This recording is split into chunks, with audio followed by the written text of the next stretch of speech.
viewers, my name is Adeola Fayeun. Today we are standing in front of the United Nations where Nigerian President Buhari addressed the floor of the General Assembly. Coming up next is Sahara TV's exclusive interview with Mr. President.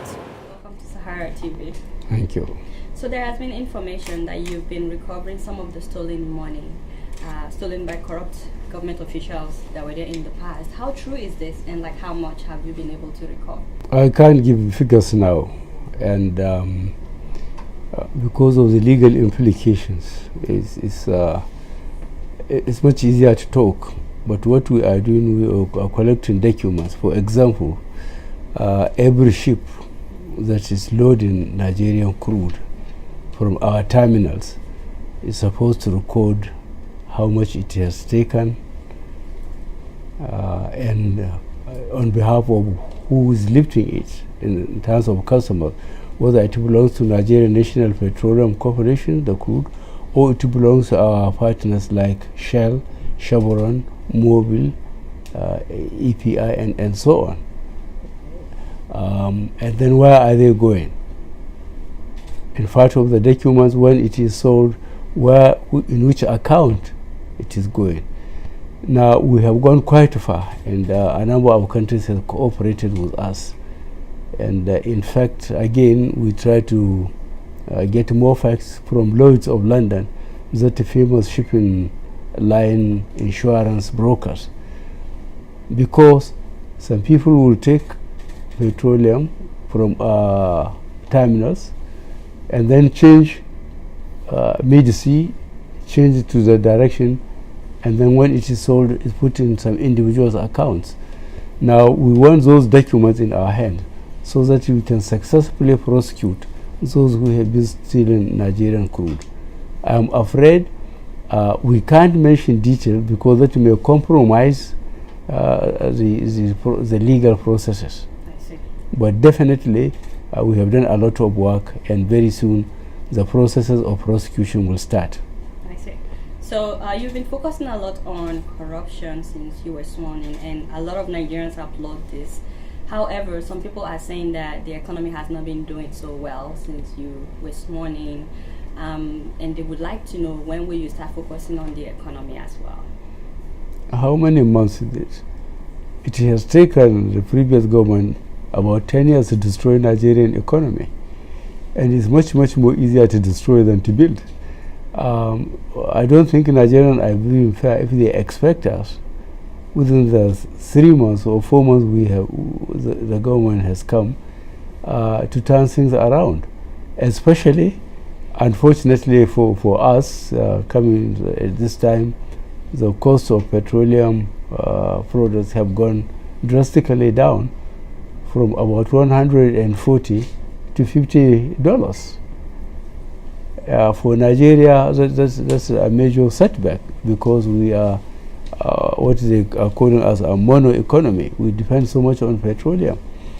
However, the reorganization we have been doing in NPC will convince any serious observer that we are very serious about corruption and reorganizing the economic institutions of the country. I see. And speaking of which, the Senate President has been facing some corruption charges, and you've been aloof.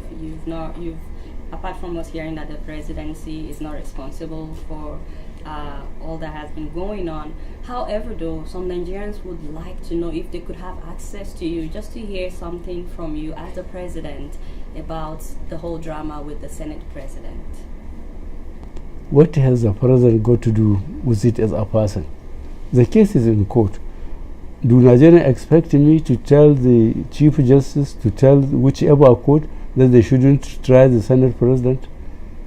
Do Nigerians know about the constitution of their own country, the judiciary, the legislature, and the executive have got their own roles within the constitution of the Federal Republic of Nigeria? Then how do they expect me to interfere? I can be successfully impeached if I do it. I see. Also, speaking of the Senate President, today in Abuja, about 82 senators, at least 82 senators, passed a vote of confidence on the Senate President. And we just would like to know, how confident are you in the Senate President? That will depend on the outcome of the court decision. I see. And also, are you guys talking, you and the Senate President? I write, there are some appointments which the Senate has to approve. And I have forgotten, I can't remember how many letters I personally wrote to him, because this is constitutional. Yes. There are people I want to work with. I cannot work with them unless the National Assembly approves. So I have been writing to the Senate President and to the leader of the House. This is constitutional. So it's been 3 months, and I'm sure you saw the media's review of your first 3 months in office. And I just would like to know what you think about the media's review of your the media. They are too inquisitive for my liking.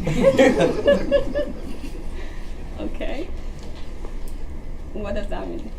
We don't know what that means. I know what it means, but can you? They ask too many questions. They ask too many questions, and well, I agonize over this with my advisor on media, that especially our own president, Nigerian president, why can't they do more of the investigative journalism?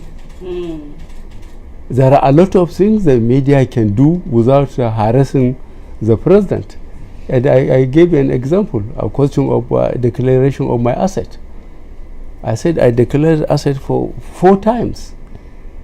The first time I got political appointment when I was in the military, governor of Northeast, now 6 states. We were lined up in a corridor by late Murtala Mohammed, at the end of which there were files and officials of Ministry of Justice, and we declare our asset. And now it finds itself in the Constitution of the Federal Republic of Nigeria. If you become a president, a governor, a permanent secretary, and some other appointment, you have to declare your assets. And when you leave, you have to declare your asset. That's why I declared my asset 4 times. Why can't the press go and find out about this? Instead, they are making headlines about my assets until I agreed, gave up, and then put it in the papers. And speaking of the press, and I'm rounding up, you've been telling me to round up. It was in the news lately that Nigeria's participation at the UN, that we were not there at the key event, and that we were late in meeting with the Pope. What do you have to say to all this? Unless I'm invited, I can't go. And unless Nigeria is formally invited and given the tickets to be at the venue at the time required, they can't be there. So why should Nigerian government be blamed for a non-issue as far as Nigeria is concerned? Everybody knows that we are very serious about Boko Haram. If we know there is a meeting by the international community about Boko Haram, we will be there. But we have to be invited to be there. Since the meeting is not being held in Nigeria, it's being held in New York. All right. Thank you so much, Mr. President, but we can't let you go without telling us some of your ministers. At least you are releasing the list tomorrow. Give us some names. I can't, because it will be illegal until the Senate cleared them. I cannot talk I cannot talk to you. That's my ministers.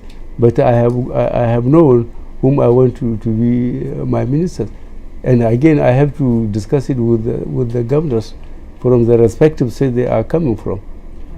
Thank you so much, Mr. President. Thank you very much indeed.